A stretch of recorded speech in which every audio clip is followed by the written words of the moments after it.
Assalamualaikum warahmatullahi wabarakatuh. Anak-anak, pokok bahasan kita kali ini adalah tentang transfer elektron respiratori. Transfer elektron respiratori adalah salah satu bagian dari reaksi respirasi aerob di dalam sel. Transfer elektron atau transfer elektron respiratori tempat berlangsungnya di krista mitokondria. Hasil akhirnya 34 ATP. Reaksi ini diawali dari NADH dan FADH hasil dari glikolisis, dekarboksilasi oksidatif, dan Daur-Krebs yang merupakan reaksi sebelumnya itu akan memberikan ion H+ dan elektron pada sistem transport. Siapa yang akan menerima H+? Yang menerima H+ di sini adalah oksigen. Jadi setengah oksigen ditambah 2 H+ menjadi H2O. Sehingga oksigen yang diperlukan pada reaksi ini menunjukkan bahwa reaksi ini adalah reaksi respirasi aerob. Sedangkan O2 berperan sebagai apa di sini? O2 berperan sebagai aseptor hidrogen terakhir untuk membentuk H2O. Selain molekul oksigen yang diperlukan, ternyata juga ada senyawa Ki dan beberapa enzim sitokrom. Antara lain, enzim sitokrom B, C1, C, A, dan C3. Perhatikan reaksinya di sini anak-anak. Yang kuning ini sebagai gambaran adalah ini bagian dari organela mitokondria, tempat berlangsungnya respirasi aerob di dalam sel. Ada 3 bagian, yaitu bagian matrik, krista, dan ruang antar membran. NADH di dalam krista mitokondria akan dirubah menjadi NAD+, melepaskan H+ ke dalam ruang antar membran. Demikian juga FADH2 akan menjadi FAD, kemudian melepaskan H+-nya di dalam ruang antar membran. H+ yang banyak sekali di dalam ruang antar membran akan ditangkap oleh oksigen sebagai aseptor hidrogen terakhir, membentuk air. Nah, peristiwa ini dikenal dengan nama transfer elektron. Bersamaan dengan itu, anak-anak, H+ yang banyak sekali di dalam ruang antar membran juga akan ditangkap oleh ATP sintase. Akan mengubah ADP plus P menjadi ATP. Nah, peristiwa ini dikenal dengan nama chemiosmosis. Transfer elektron dan chemiosmosis dikenal dengan peristiwa fosforilasi oksidatif. Berapa ATP yang dihasilkan dari fosforilasi oksidatif ini? Coba kita lihat pada bagan berikut ini, anak-anak. Pada reaksi glikolisis, masih ingat ya, molekul sumber elektron berenergi tinggi, NADH, itu akan dihasilkan 2 molekul. Pada dekarboksilasi oksidatif, 2 molekul. Pada siklus Krebs, ada 6 molekul NADH dan 2 molekul FADH.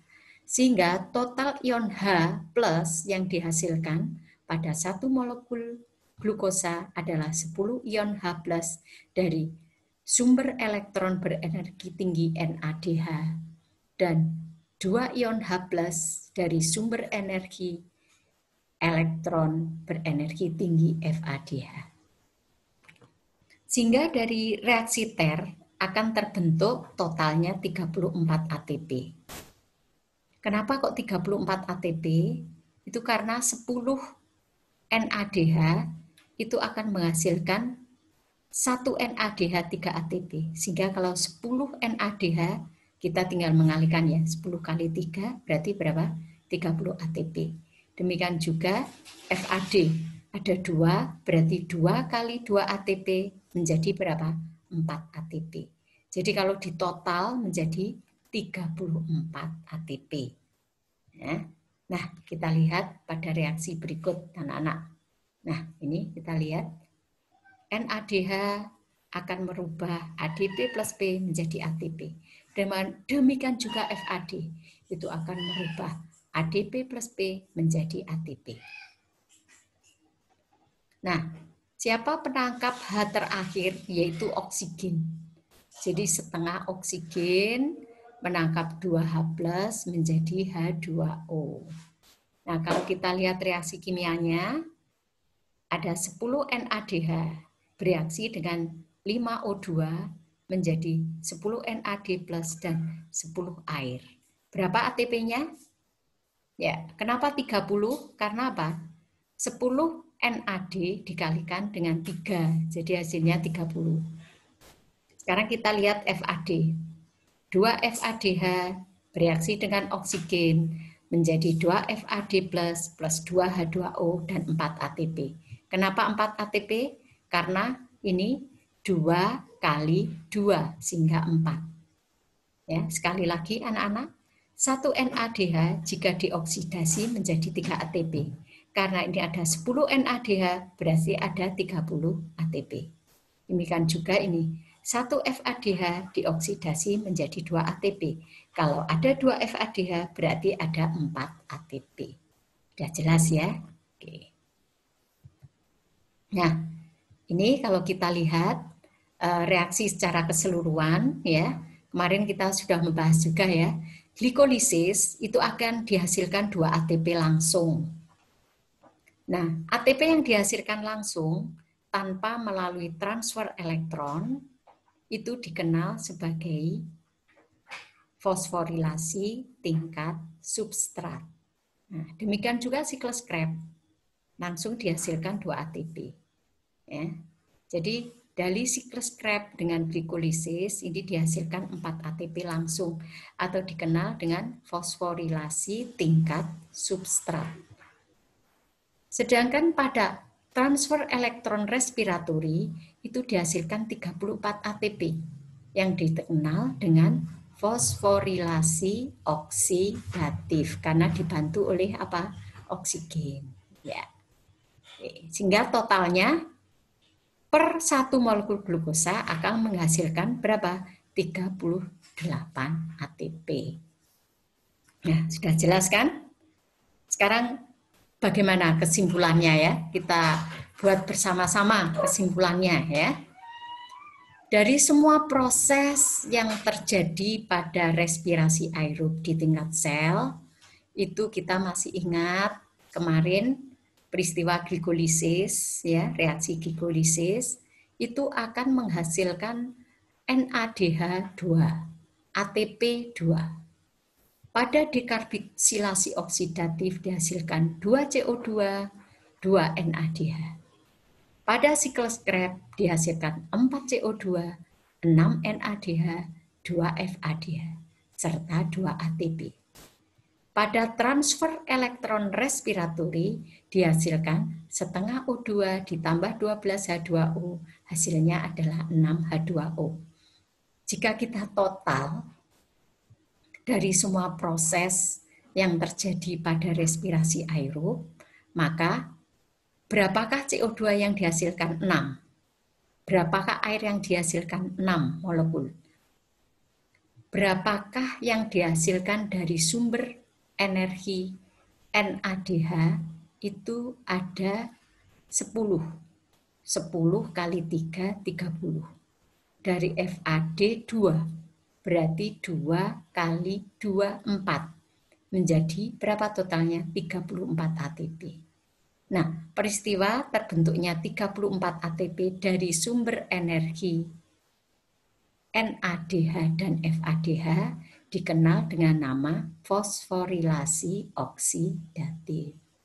Sedangkan ATP yang dihasilkan langsung dari proses glikolisis dan siklus Krebs itu adalah 4 ATP, ini dikenal sebagai nama fosforilasi tingkat substrat.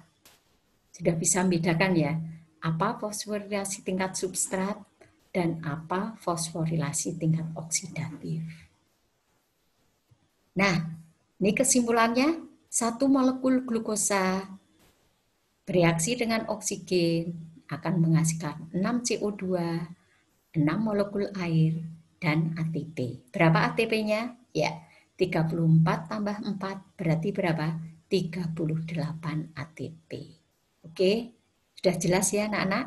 Nah, anak-anak, sekarang Ibu tutup dengan Ibu membuat kuis, yaitu serba-serbi tentang transfer elektron respiratori. Kalian kerjakan di gigi kalian ya. Nah ini, dari bagan ini, satu aseptor NADH berikatan dengan O2 akan menghasilkan H2O dan ATP sejumlah berapa?